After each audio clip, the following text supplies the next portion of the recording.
Estamos aqui na quarentena climática, sou a Inês, e antes de mais queria pedir desculpas a todos os nossos seguidores, porque tivemos uns pequenos problemas técnicos e, portanto, acabámos por atrasar-nos um bocadinho. Mas aqui estamos então para falarmos do rendimento básico incondicional. Provavelmente nós vamos referir-nos às vezes a ele como RBI, tipo, já temos bem disso, mas querem apresentar?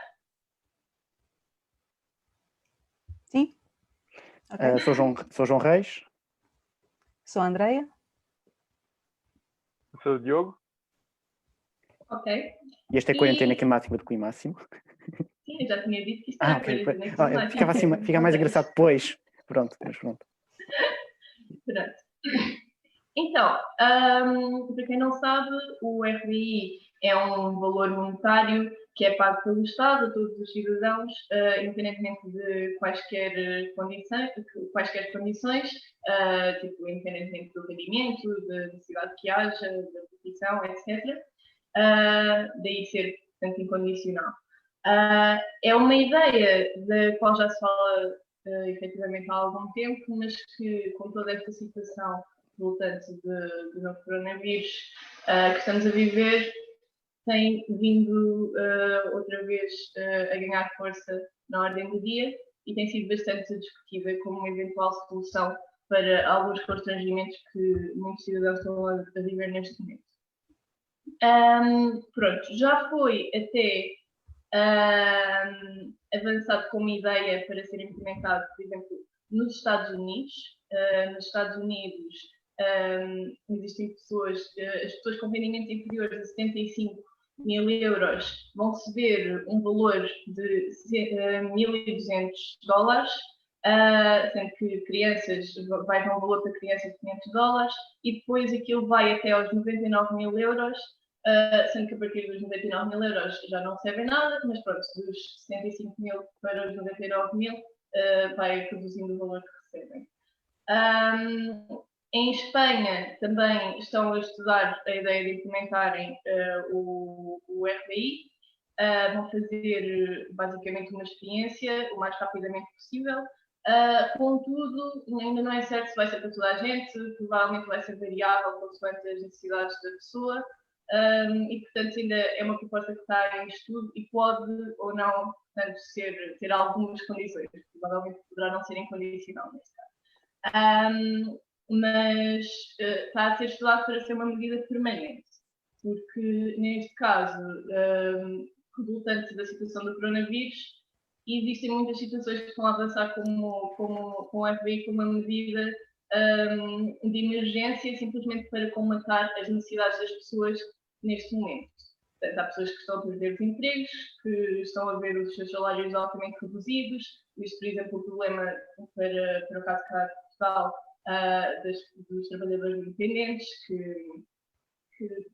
vão ter acesso a benefícios baixíssimos e alguns deles nem sequer vão ter acesso a benefícios nenhums e, portanto, estas pessoas estão com dificuldades em cobrir as necessidades básicas, tipo rendas, tipo necessidades de saúde, de alimentação, etc. E este rendimento viria como uma forma de cobrir todas estas necessidades. Portanto, para além dos Estados Unidos e de Espanha, já houve também uma espécie de uma experiência feita durante 2 anos na Finlândia, em que os resultados apontaram para que não havia nenhum impacto a nível de emprego, mas havia um impacto considerável a nível de bem-estar das pessoas, as pessoas estavam menos estressadas, etc. E pronto, e em relação a Portugal, neste momento existe uma petição do LIVRE para que seja implementado o rendimento básico incondicional neste contexto de emergência, para suprimir as necessidades das pessoas neste contexto do Covid-19. Existe também um grupo que pretende que seja efetivamente implementado o rendimento básico incondicional de uma forma permanente para todos os cidadãos. E depois, na Europa, existe também a plataforma WIMU, que também tem estes planos. E pronto, basicamente, isto é o contexto geral e nós vamos querer debater aqui hoje se, de facto, o rendimento básico incondicional é uma boa ideia, como às vezes parece ser uma solução para salvar as pessoas, ou se existem alguns argumentos contra esta questão, pronto, e alguns casos em que as consequências podem ser altamente negativas. Portanto, Andréia, não sei se queres falar um pouco sobre isto. Eu queria chamar a atenção a uma coisa que me parece bastante relevante, que é estabelecer a diferença entre o rendimento básico incondicional e aquilo que está a acontecer nos Estados Unidos e que tem vindo à baila em outras circunstâncias, que é o rendimento básico incondicional de emergência, ou seja, só para este momento em que, de facto, devido à crise de saúde pública do coronavírus, muita gente se vê impossibilitada de ter qualquer rendimento e de fazer face a despesas básicas, e neste caso, se calhar, um rendimento básico de emergência seria um balão de oxigênio extremamente importante, porque há pessoas que já estavam em dificuldades antes, pessoas desempregados de longa duração que já não oferiam prestações sociais, pessoas que tinham rendimentos na economia informal e que de facto já estavam em dificuldades e agora estarão em dificuldades ainda maiores e precisam de uma resposta urgente e que viesse agora dar-lhes uma folga para conseguirem respirar e fazer face às necessidades básicas. Contudo, aquilo que vamos abordar hoje não é tanto no sentido do rendimento básico incondicional de emergência, mas a proposta que está a ser feita, que é de um rendimento básico incondicional. E como bem disseste no início, um rendimento básico incondicional não impõe condições, portanto seria um montante atribuído a qualquer pessoa, independentemente das suas condições prévias, independentemente de terem ou não património, de terem ou não necessidade. Isso é muito importante de frisar, porque a partir daí podemos discutir se vai ou não fazer uma diferença em relação a muitos dos argumentos que vamos debater. Por exemplo, há um argumento que os defensores do RBI chamam muito à razão, que é sobre a atenuação de diferenças sociais, de distribuição da riqueza. Mas, na verdade, quando tens a riqueza distribuída numa espécie de uma escada, quem tem menos está nos degraus inferiores da escada, quem tem mais está nos degraus superiores. Se atribui o mesmo a toda a gente sobe um degrau, portanto toda a gente fica exatamente como estava. Não existe nenhuma alteração na distribuição de riqueza. Exatamente. João Reis, não sei se tens alguma coisa a acrescentar. Eu posso acrescentar e falar um bocadinho na dimensão em que o RBI, quer dizer, é rendimento básico e ele é acima de tudo uma ideia redistributiva, que é de partimos do pressuposto que existe quando falamos de distribuição, existe a produção, as coisas são produzidas, o rendimento flui para um lado e depois reequilibramos. Acaba por ser um processo de três fases: produção, rendimento, reequilibrado. Este acaba por ser, eu não me opondo necessariamente quando estamos a falar deste contexto de crise em que não existe uma política pública, não existem supermercados públicos, por exemplo, não existe comida grátis. É engraçado que, por exemplo, no caso específico da União Europeia, também em grande parte do Reino do Mundo, a produção agrícola é uma coisa super controlada, desde, por exemplo, a política agrícola comum, padrões, segurança, quantidades, locais onde é produzido, também das explorações, etc, etc. Durante todo esse tempo, todos esses meses em que a comida é produzida, existe um controle de um planeamento. Quando chegamos à parte dela chegar às nossas mesas até lá, já temos um intermediário, que é a distribuição. Ou seja, isto parte um bocadinho já de um defeito na sociedade, podemos dizer um defeito na sociedade, que é, se eu não tiver dinheiro, eu não vou comer. Ou seja, de certa forma, temos um problema, temos o telhado com um buraco, e em vez de remendarmos o telhado, estamos a pôr um balde para não pingar no chão quando temos chuva. Portanto, e qual é que é a grande falha, que eu vejo que é a grande falha de todo o discurso na sociedade, o que se imagina ser a sociedade do RBI? Ok, supostamente não vamos ter de trabalhar, uma pessoa é menos impedida a trabalhar, uma pessoa pode escolher mais os seus trabalhos, uma pessoa tem uma dose de maiores liberdades, só que esta discussão não entra na parte é quem produz. Nós estamos a dizer quem produz, quem controla toda a produção, quem decide o que se produz, como se produz, quem tem hegemonia sobre toda a produção, sobre a tua forma, quem tem hegemonia sobre a distribuição, sobre quem manda nas televisões, tudo o que podemos considerar produção, etc. Deixamos essa parte educada enquanto tentamos fazer um remendo que é fazer fluir esse dinheiro. para as pessoas, ou seja, uma espécie de compensação. E de certa forma, acaba por ser uma atenuante e acaba por ser uma não discussão do quem é que tem a produção. Pronto, e também, a primeira vez que eu pessoalmente no RBI foi de uma ideia que era veio no Milton Friedman, de cerca dos anos 70, em que ele chamava Negative Income Tax, que é basicamente o RBI escrito de outras formas, é o que está a falar agora. E se calhar vou adiantar mais daqui a um bocadinho, mas isto é uma ideia que está também muito associada a ciclos liberais. Estamos a falar do Milton Friedman, que é desde todo o neoliberalismo, os tempos da Troika, foi o friedmanismo aplicado, os golpes de Estado no Chile. Isto foi uma ideia um bocadinho que partiu lá, em que alguém queria ter uma discussão, que ele chamava mesmo um cavalo de Troia para a esquerda, alguém queria ter uma discussão social e ele agradava-lhe imenso a ideia de conduzi-la para uma parte do rendimento, mas calhar já vou falar disso mais daqui a pouco. Não sei se o Diogo quer acrescentar mais alguma coisa, que ainda não falou.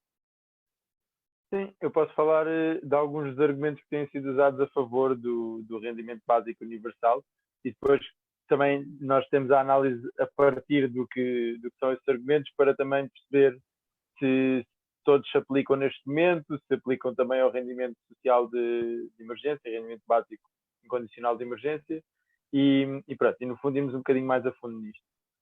Em termos de argumentos que são normalmente apontados a favor, tem muito a ver com, por um lado, esta questão de dignidade humana, portanto, se eu tiver um rendimento básico que, em teoria, me supre as necessidades básicas, sem dúvida eu estou a garantir a dignidade humana. Por outro lado, há também uma ideia que é super importante, que é esta ideia de não permitir a acumulação de riqueza ou de haver alguma redistribuição, mas que está muito dependente da questão de onde é que nós vamos buscar o dinheiro para financiar o RBI também, que estávamos a falar sobre isso daqui a pouco. E também há outro argumento que não tem tanto a ver com estas questões de justiça social, tem mais a ver com a realização pessoal individual, que é, se eu tiver rendimento que me é assegurado para eu ter o que é básico na minha vida, então se calhar eu não preciso de trabalhar num trabalho onde eu não estou satisfeito.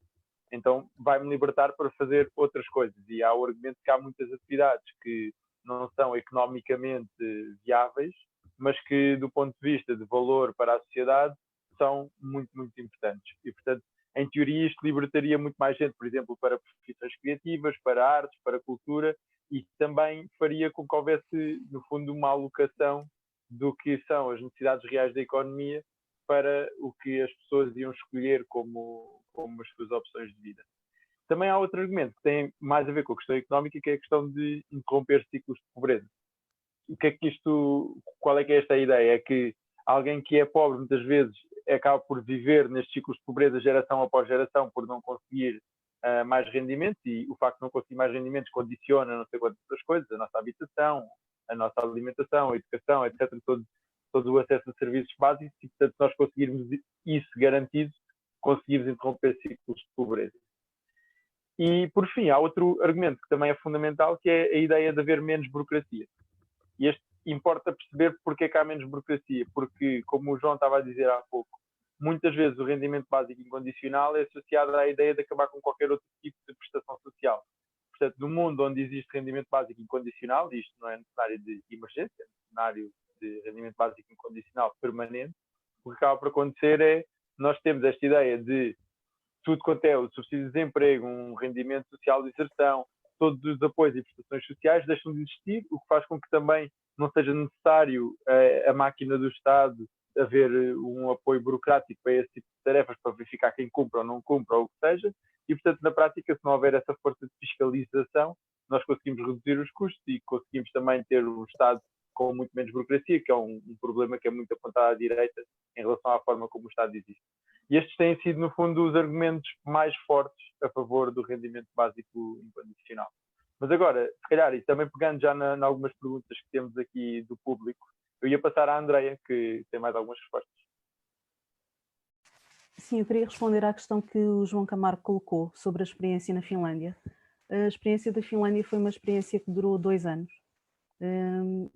Foi feita com 2.000 desempregados que foram escolhidos aleatoriamente e depois foram comparados alguns parâmetros com um grupo de 5.000 desempregados.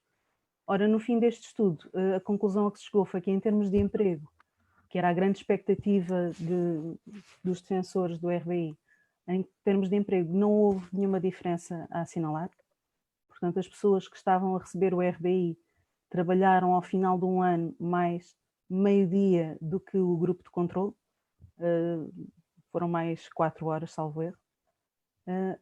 Ficaram efetivamente com maiores índices de satisfação, de felicidade e de saúde, mas em termos de emprego a diferença foi praticamente nula.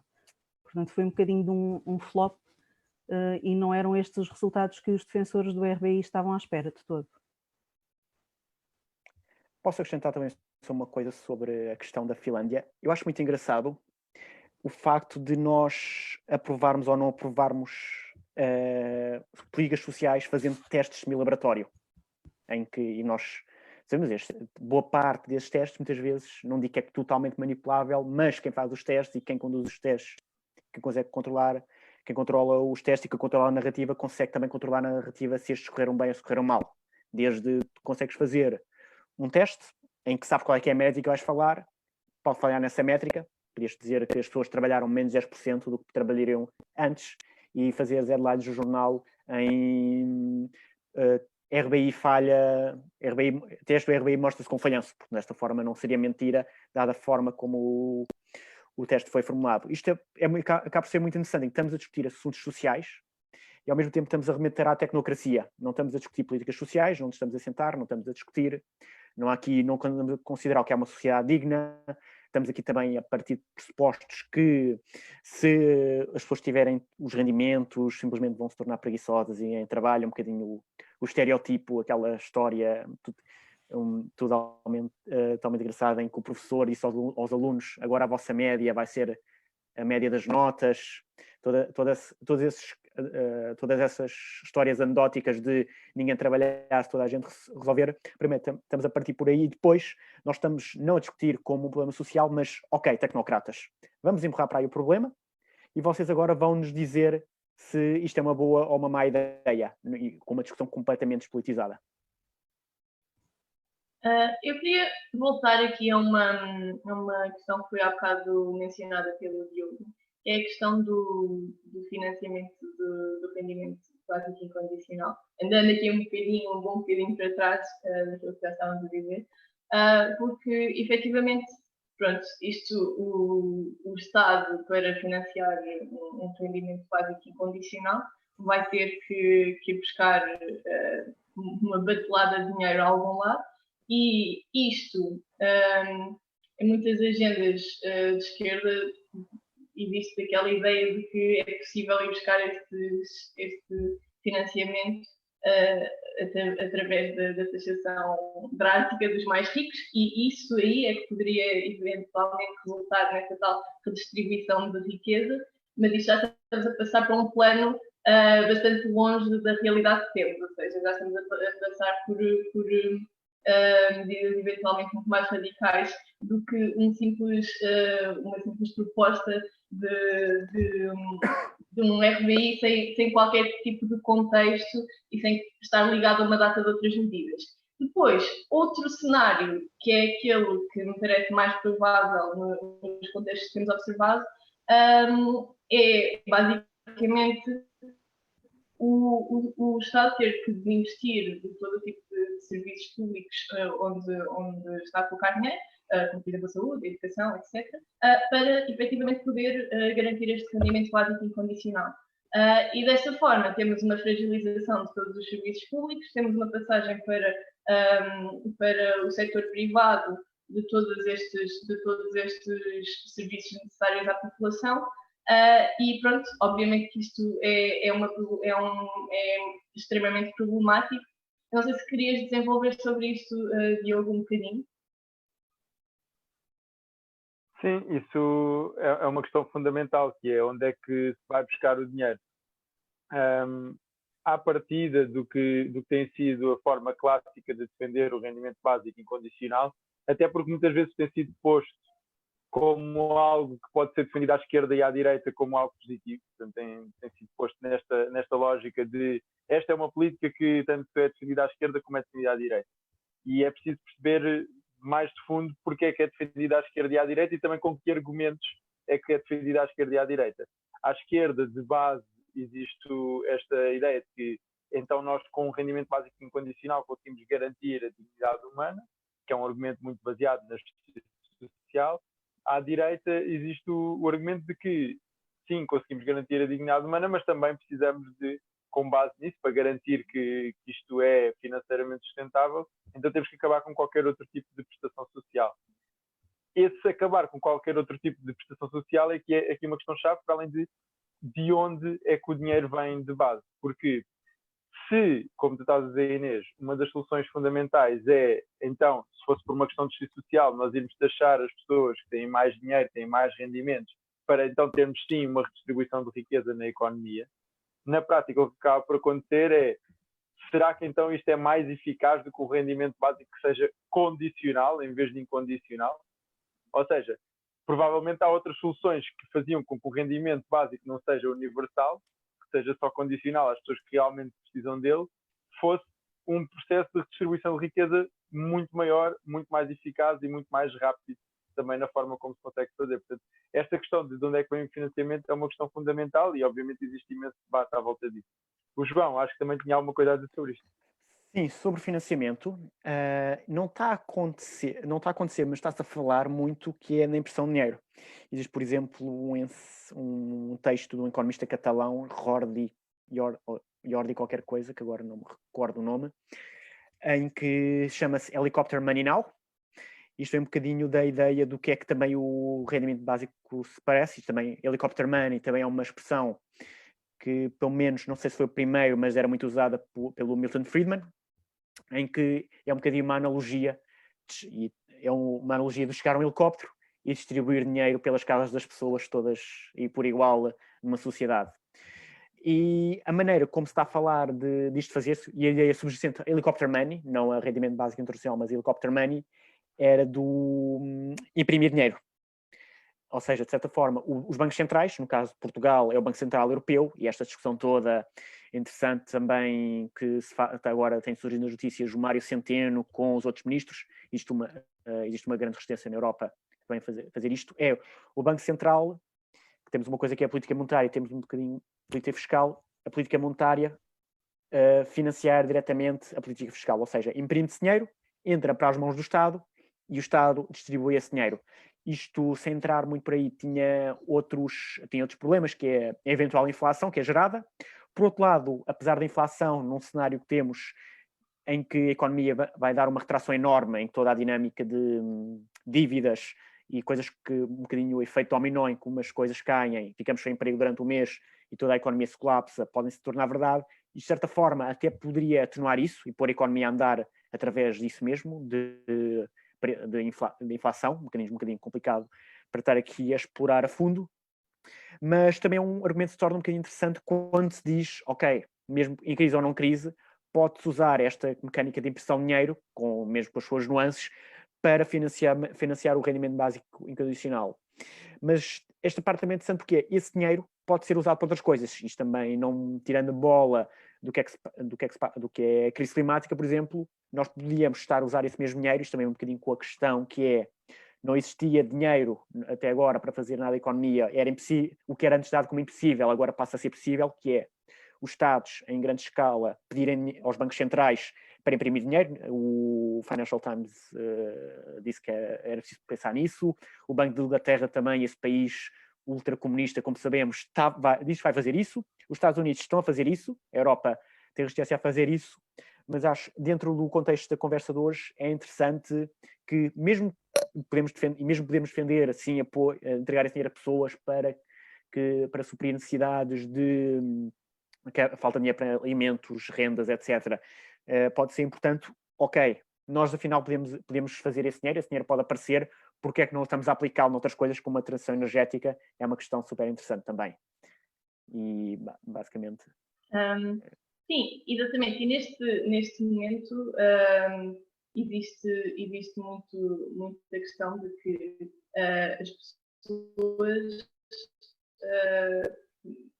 estão fechadas em casa, não têm grande possibilidade de consumir todo o setor turismo está em março,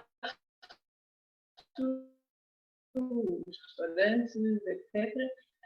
E o rendimento básico incondicional servir aquela retórica do congelamento da economia, de mantermos as condições mais ou menos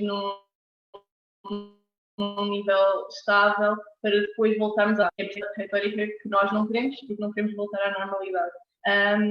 E portanto, agora já não sei o que é que ia dizer. Basicamente, exatamente. O que eu ia dizer era que a aplicação, o investimento, precisamente, nestas medidas de transição, que iriam criar uma série de empregos e que iriam também permitir até que mais pessoas trabalhassem, porque, por exemplo, quando falamos de empregos para o clima, temos uma redução também no horário laboral, temos, pronto, várias medidas que acabam por ser muito compatíveis com o combate à crise climática, com o bem-estar das pessoas, com as pessoas estarem empregadas e estarem também ligadas à própria produção, e com aquilo que o Diogo estava a dizer também, de terem até mais tempo livre. Não sei se queres desenvolver um bocadinho mais sobre isso, Andreia?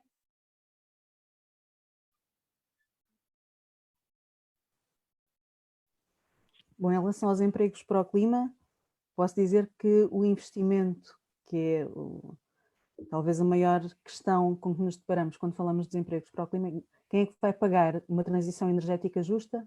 Quem é que vai pagar a criação de tantos empregos? Nós preconizamos a criação de pelo menos 100 mil novos empregos, empregos públicos, empregos dignos para combater a precariedade e ao mesmo tempo que tenham um efeito real na redução de emissões de gases com efeito de estufa. A verdade é que quem paga são os mesmos fundos que estão disponíveis para pagar os bailouts às grandes empresas, aos bancos. Portanto, se é uma coisa que esta crise de saúde pública do coronavírus tem mostrado, são as grandes fragilidades do capitalismo e, como está à vista de todos neste momento, tem de ser um investimento público a salvar as empresas. E tem sido não só desde esta crise, muito antes. Os bancos privados são salvos pelo investimento público, continua a ser um investimento público que é chamado à razão, mesmo pelas alas mais liberais, a ter uma intervenção muito ativa nesta fase em que a economia parece estar a desacelerar. Portanto, o dinheiro existe. Se o dinheiro é mais bem empregue nas mãos de privados ou nas mãos das pessoas, não temos a menor dúvida de que é nas pessoas. Mas não nos podemos esquecer, no contexto do rendimento básico incondicional, que quando se injeta este tipo de dinheiro nas mãos das pessoas, estamos, na verdade, a injetar o dinheiro na economia. Portanto, é uma falsa questão que um rendimento básico incondicional seja retirar dinheiro da economia. O dinheiro está a ser injetado na economia e com o agravante de estar a desresponsabilizar um pouco o Estado, porque fica então o cidadão comum encarregue de fazer as suas escolhas, onde é que vai gastar o seu rendimento.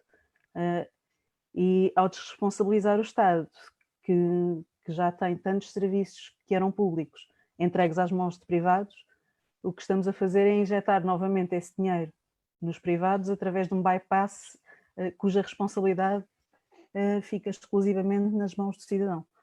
Ou seja, aquela perda de burocracia de que o Diogo falava há pouco é, na verdade, quase um boicote ao Estado Social, porque deixa de haver a intervenção direta do Estado para entregar tudo nos privados como se fosse uma parceria público-privada em todos os serviços essenciais. Posso acrescentar também sobre a questão, um bocadinho, expandir um bocadinho a falar do Milton Friedman.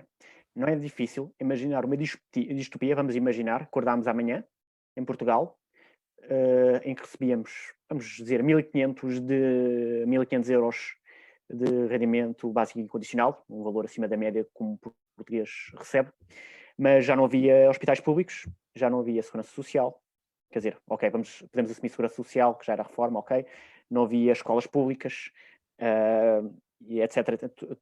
Estradas públicas, para andarmos em qualquer estrada na rua, teríamos que pagar, já que elas podiam ser privatizadas, vamos um bocadinho imaginar essa distopia. Nós estamos a falar de 1.500 euros, mas 1.500 euros em que nós queríamos ir pagar um seguro, íamos ter um seguro de saúde, em que, como eles já existem, ou usando o exemplo americano, que é o mais drástico, em que basicamente são quase todos uma porcaria, em que quase todos, boa parte do que é necessário prover-nos, por exemplo, condições que à última da hora afinal não são asseguradas, preços exorbitantes, entre linhas pequenas, etc, etc.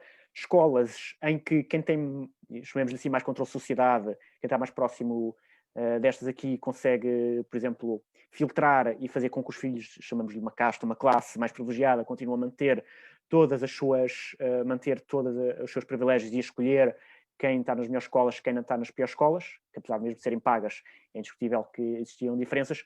Portanto, de certa forma, era capaz de ser uma ditadura de quem tem mais poder de mercado. E ela já existe, a ditadura de quem tem mais poder de mercado, e não querendo aqui, sim, de certa forma, também existem diferentes concepções do que é um rendimento social, um rendimento básico incondicional, mas não é muito difícil imaginarmos em que é-nos dado o dinheiro, mas todo o poder negocial que nós temos para usá-lo e todas as meias que podemos usar são completamente, de certa forma, kafkianas, em que tudo é dedicado a extrair dinheiro ao máximo, desde portagens em todo lado, papéis para preencher em todo lado, com o objetivo de nos enganar. Não, todas as pessoas que tiveram seguro sabem como é que isso costuma funcionar, ou de serviços enganosos, etc, etc. Queria dar a palavra ao Diogo para ele comentar aqui esta questão que foi lançada e que é essencial.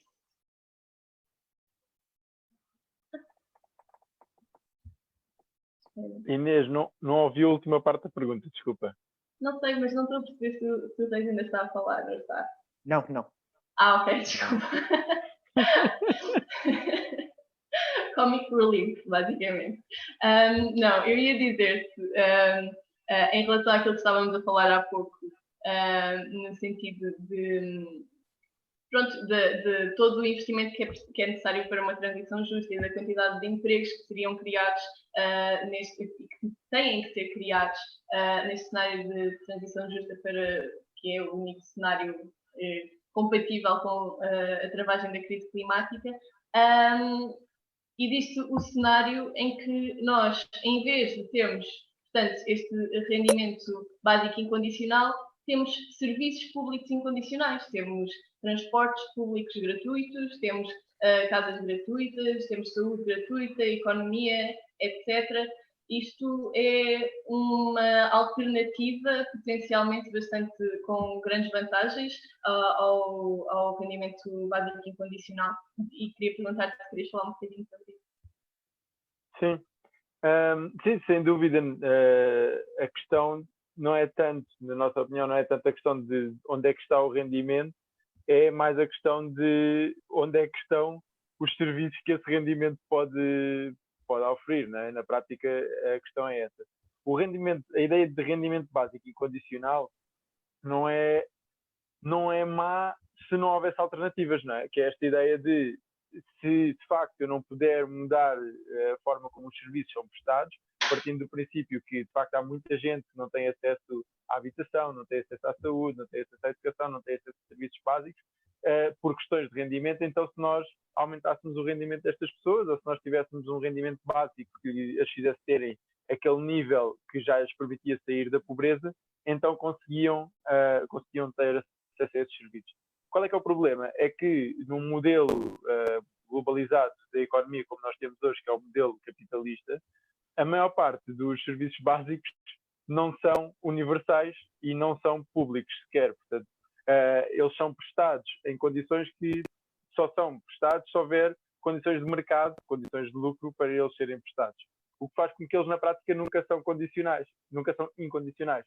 Porque o que acaba por acontecer é que no momento de aperto, como nós estamos a ver neste momento, não há muitos hospitais privados que estejam dispostos a fazer investimentos que vão contra a ideia de eles poderem ter lucro no final do ano, ou poderem distribuir dividendos aos acionistas, ou o que é que seja. Por isso, a ideia que nós temos que ter de fundo não é tanto que nós precisamos do rendimento, é quais é que são os serviços que nos permitem ter uma vida digna. E esses serviços têm que ser serviços públicos, para garantir que não estão nesta lógica de lucro, e também populares e que são geridos de uma forma democrática, portanto que existe liberdade na mesma na alocação, na forma como esses recursos são geridos e não serem necessariamente centralizados, mas que garanta que qualquer pessoa, independentemente do rendimento que tiver, seja dado diretamente pelo Estado no rendimento básico condicional, seja dado de qualquer forma, essa pessoa tem direito a uma vida digna. E isso é que é o fundamental. Tendo em conta a forma como o dinheiro seria gasto num rendimento básico incondicional, nós achamos que isso seria uma opção muito pior, havendo a alternativa de nós termos serviços básicos, serviços públicos incondicionais que fizessem com que qualquer pessoa pudesse ter uma vida digna só por ter nascido e por isso ter direito a essa vida digna por ser pessoa. E isso é que nós achamos que tem que ser aqui a mudança fundamental do discurso, tem que ser mesmo dos serviços em vez de rendimentos. Exato. Não sei se tem algum ponto muito específico e importante em que ainda não tínhamos falado, porque depois a seguir queria olhar um bocadinho para as perguntas que as pessoas têm, mas pronto, queria saber alguma coisa que ainda queiram mencionar antes de vermos aqui perguntas. Sim, há uma coisa interessante, há uma definição sim, um bocadinho improvisada, que nós podemos distinguir entre dois tipos de capital que temos, ou dois tipos de recursos. Podemos ter recursos monetários e recursos sociais. Toda a gente tem esses recursos. Nós podemos falar monetários, é o dinheiro que temos na nossa carteira, ou, por exemplo, se tivermos obrigações num banco, ou se tivermos ações de uma empresa, de certa forma também monetárias, em que podemos transacionar com elas no mercado, e do outro lado podemos dizer recursos sociais. Recursos sociais nós todos temos, e estes normalmente funcionam com as nossas famílias, com os nossos amigos, desde irmos a casa dos nossos pais e cozinharem para nós, eu consigo uma refeição de graça, ou feita para mim, sem ter de pagar por ela. E acho que a ideia aqui subjacente em falar entre de serviços básicos condicionais e rendimento básico condicional é um bocadinho fazer a transição, não fazer a transição, mas é equilibrar a balança mais para as coisas que são dadas pelo nosso capital social. Nós, como cidadãos, nós, como pessoas, temos direito, por defeito, a esses serviços básicos, a esse panóplia de serviços, ao invés de ter um dinheiro em qual não controlamos como é que o vamos poder usar. Ou seja, basicamente, eu prefiro ter um capital que é muito mais político, que as decisões são coletivas, do que ter um capital que não é social, mas monetário, em que é arbitrário, mesmo que seja distribuído pelo Estado, em que para toda a gente incondicionalmente, não é a mesma coisa do que ter todas essas funções e todos esses bens essenciais, desde casas, desde comida, desde saúde, gratuitas a partir da proteção pública. E mais do que isso, eu acho que temos também de mudar um bocadinho o paradigma e é curioso ter-nos confrontado com estas dificuldades inesperadas com a crise do coronavírus. Nós temos de deixar de ter estas ideias e estas discussões de forma reativa e temos sim de apresentar soluções de uma forma proativa, pensando nos serviços essenciais incondicionais. Nunca mais voltaríamos a estar numa situação destas. Ou seja, as pessoas que eu comecei por dizer no início que seriam as pessoas que têm mesmo de ser salvas, resgatadas neste momento, porque estão sem meios de pagar a renda, de pagar as contas básicas, de comprar alimentação. Se nós tivéssemos serviços públicos incondicionais, haveria habitação para toda a gente, um Serviço Nacional de Saúde realmente gratuito, realmente disponível para toda a gente. O ensino, em vez de tendencialmente gratuito, seria um ensino realmente gratuito e acessível a todos. Ou seja, nunca mais teríamos de nos preocupar, se acontece uma desgraça, se há uma pandemia, o que é que vamos fazer? A economia vai parar e as pessoas ficam em apuros. Não, primeiro as pessoas, óbvio. Portanto, temos de nos precaver e de virar o paradigma das políticas para proteger as pessoas, primeiro, e dar-nos condições a todos de ter uma vida digna. Não sei se queres passar às perguntas. Sim, penso que podemos passar às perguntas, que também já estamos aqui há algum tempo. Temos aqui o Pedro que pergunta: olá Pedro, tenho curiosidade em saber como funciona a banca de créditos com RBI instalado. Queres responder a isso, João? Sim, quer dizer, isto depende um bocadinho o que é que compreendemos por RBI, mas eu posso conceptualizar um RBI em que a banca continua a ser tudo na mesma.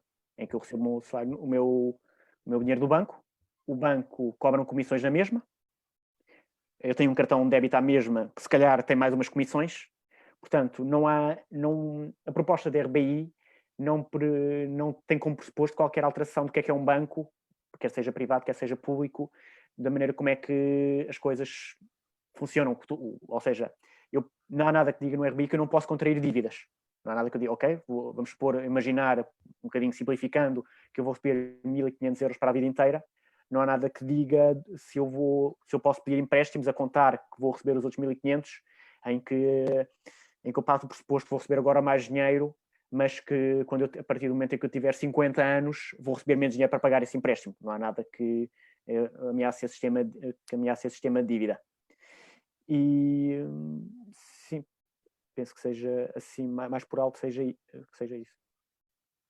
Ok. A Mariana pergunta, olá Mariana, o RBI não pode ser uma almofada para os impactos sociais que a transição energética urgente teria num primeiro momento? Não sei se alguém quer responder a esta pergunta. Andréia?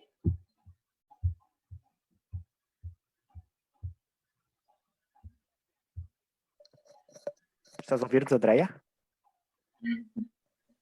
Desculpa, eu de vez em quando perco a Inês. Ok. Então, eu estava a perguntar se querias responder à pergunta da Mariana, que é o RBI não pode ser uma almofada para os impactos sociais que a transição energética urgente teria no primeiro momento?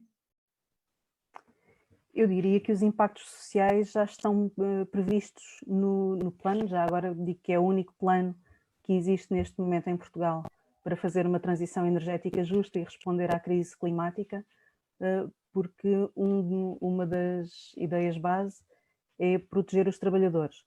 Ou seja, nós preconizamos a criação de novos empregos, mas com prevalência para os trabalhadores das indústrias mais poluentes e a sua proteção.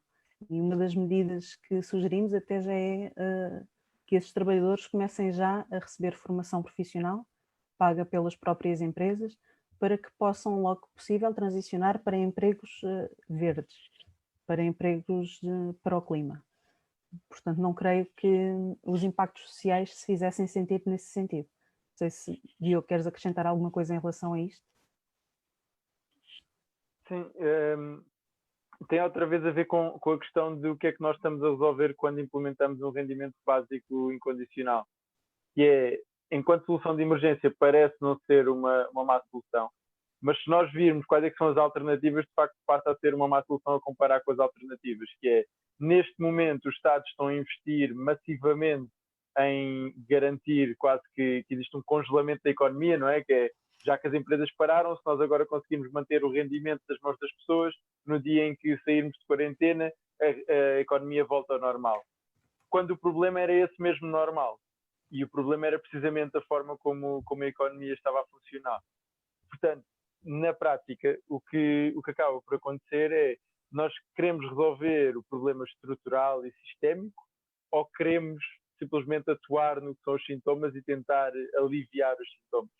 Porque se nos bastar a resposta de aliviar os sintomas, podemos avançar com rendimento básico condicional, mesmo que seja só de emergência. Mas se queremos resolver os problemas sistémicos, nós temos que ir muito além disso, e o rendimento básico incondicional, como se percebe, basta fazer as contas, não é? Se isto em Portugal nós estivéssemos a receber cerca de 70% do rendimento médio para garantir que nós tínhamos os básicos, estamos a falar de cada pessoa estar a receber à volta do ordenado mínimo, vezes 10 milhões de portugueses.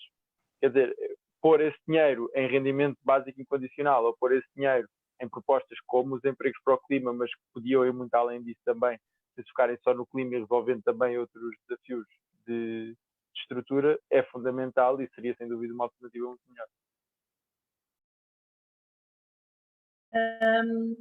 Bem, nós temos muitas perguntas e muitos comentários e é um pouco confuso. Muitas dessas perguntas já foram, entretanto, respondidas.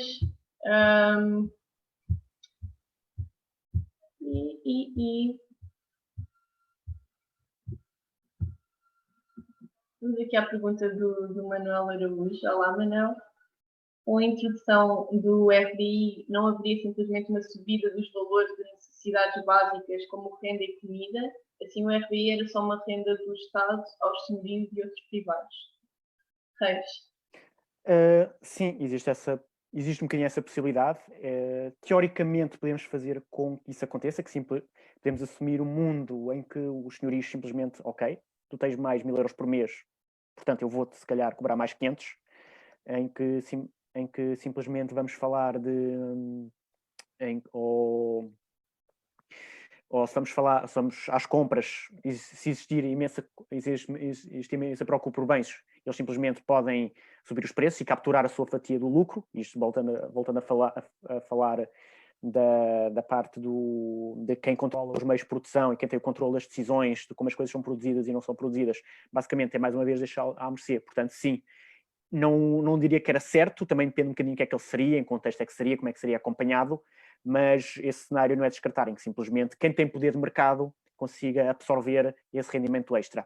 E agora lembrei-me uma coisa, queria falar sobre a banca, que era também do preço das casas, também veio um bocadinho, que era há pouco a pergunta como é que seria a banca sem o RBI. Também podemos assumir que é boa parte da crise da habitação, que se tem vivido em grandes cidades como Lisboa e Porto, mas não só, e também, especialmente em cidades por todo o mundo, grandes cidades tiveram estes bombos turísticos.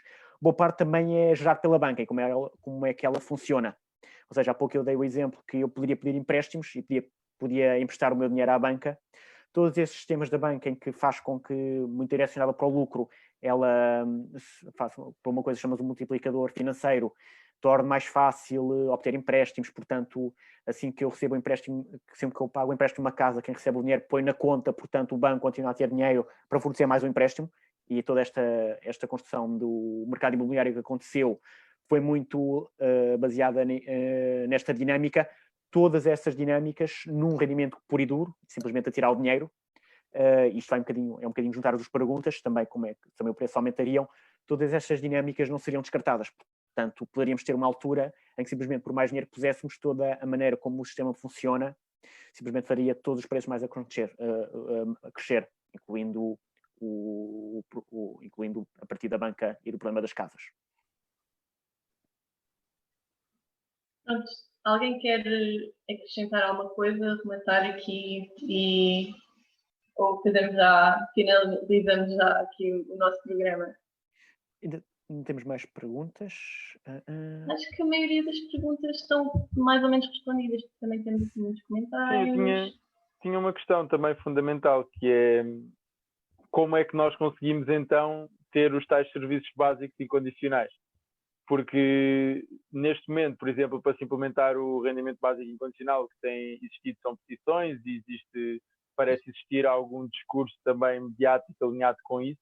Agora, para garantir que nós temos, de facto, uma vida digna para qualquer pessoa, que não permita que nós continuemos em crise climática, que não permita continuar a explorar pessoas com base no trabalho, no género, na cor de pele, na sua geografia ou em qualquer outra pré-condição, nós vamos precisar de uma mobilização social sem precedentes.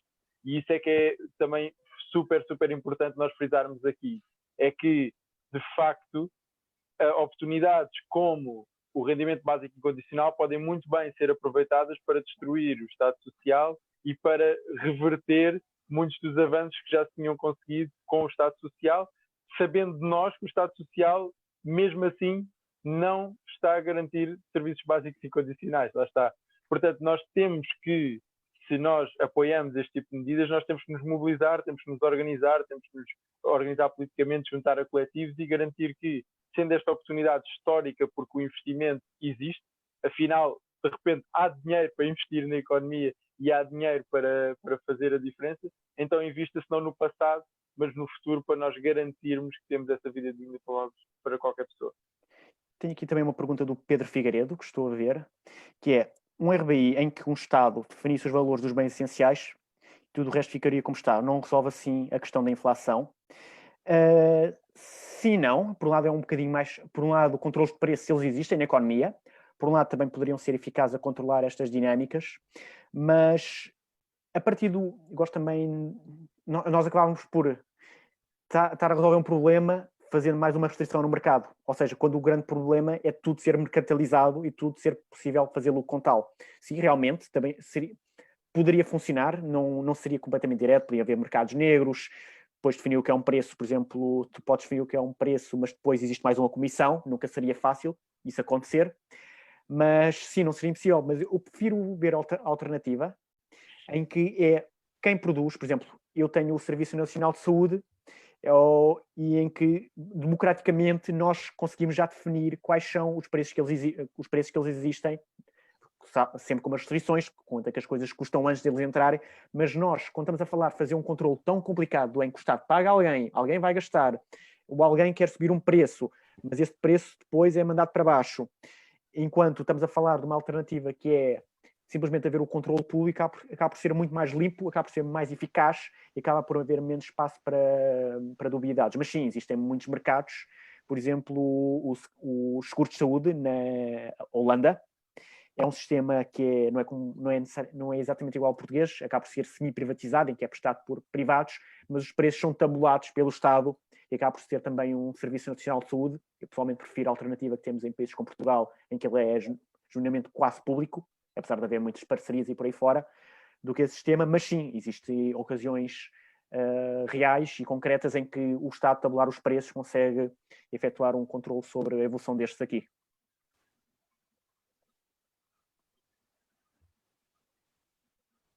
Ok, acho que neste momento não temos mais perguntas. Vamos então fechar em 5, 4, 3, 2, 1. Ok, ninguém quer acrescentar mais nada, vamos fechar. Então foi a quarentena climática, do Climáximo e da greve climática estudantil. E pronto, e continuem a ver-nos nos nossos próximos lives. Vamos fazer vários lives nos próximos tempos. E pronto, partilhem e voltem sempre. Se gostaram, procurem os anteriores, também falamos de vários assuntos ligados como isto aqui, desde nacionalizações, sobre a iniciativa que o Climáximo está a organizar da Galp Must Fall. Portanto, convidamos a toda a gente, a todos os, chamamos assim, newcomers, a investigarem o que deixámos mais para trás e mantenham-se atentos às mobilizações. E também... Exatamente. Partilhem e mobilizem-se também. E sigam-nos nas redes sociais. Facebook, Instagram, Twitter e agora também mais recentemente YouTube. E também ao Spotify. E também ao Spotify onde estas conversas vão ser colocadas para poderem ouvir enquanto estão a cozinhar, por exemplo. Obrigada. Muito obrigado, boa noite. Até já.